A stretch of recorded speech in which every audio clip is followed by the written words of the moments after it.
Aminado ang PhilHealth sa zero budget nila sa subsidiya para sa 2025. Ang ilang miyembro nangangambang walang makukuhang discount sa pagpapaospital.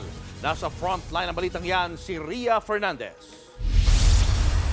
Dagsa araw-araw ang mga pasyente sa Philippine Heart Center. Sa billing section, parit-parito ang mga kaanak na nagpoproseso ng PhilHealth at iba pang discount na pwedeng makuha. Isa na rito si Tatay Rosendo Cruz na nakakonfine ng misis.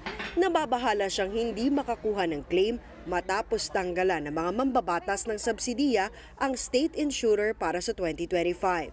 Kasunod ito ng halos 90 billion pesos na hindi nagastang pondo. Pagkagalit naman dumarating yung pagkakasakit, iyon po ang aming problema. Kaya sana po tuloy-tuloy na mas pagserbisyo ang PhilHealth sa mga katulad naming mga walang kakayanan magbayad pagka nagkakasakit.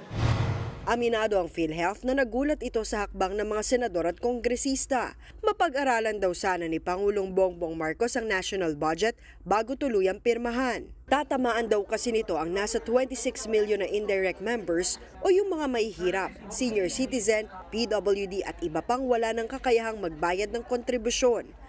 Indirect contributors will be subsidized by the national government. And ito po yung nasa subsidy ng government sa budget for the GAA. So kung halimbawa pong magiging zero budget, ibig sabihin po ay walang magiging premium contributions for 2025 yung ating mga indirect contributors. Mainit ding issue ng PhilHealth ang 138 million pesos umano na inilaan nila sa Christmas party at 30th anniversary. Ayon sa PhilHealth, hindi pa raw yan approved. Wala pa po tayong approval of any budget or corporate of operating budget for 2025. Kung yun po yung sinasabi na anniversary budget, because the anniversary is in February 14, 2025, it's the 30th year. Alam din naman po natin na meron nga pong pinalabas na directive ang ating Pangulo na magkaroon ng mas payak na celebration of the Christmas ngayon. Nakaranas din ng 12 billion pesos na budget cut ang Department of Education. Para kay Secretary Sani Angara, wala namang masama kung pagtutuunan ng infrastruktura at ayuda, pero mahalaga rin daw ang pamumuhunan sa mga tao.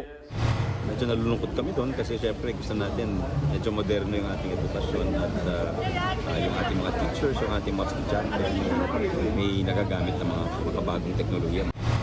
Para sa Makabayan Block, tila mas binaburan ngayon ng mga ahensyang talamak ang korupsyon.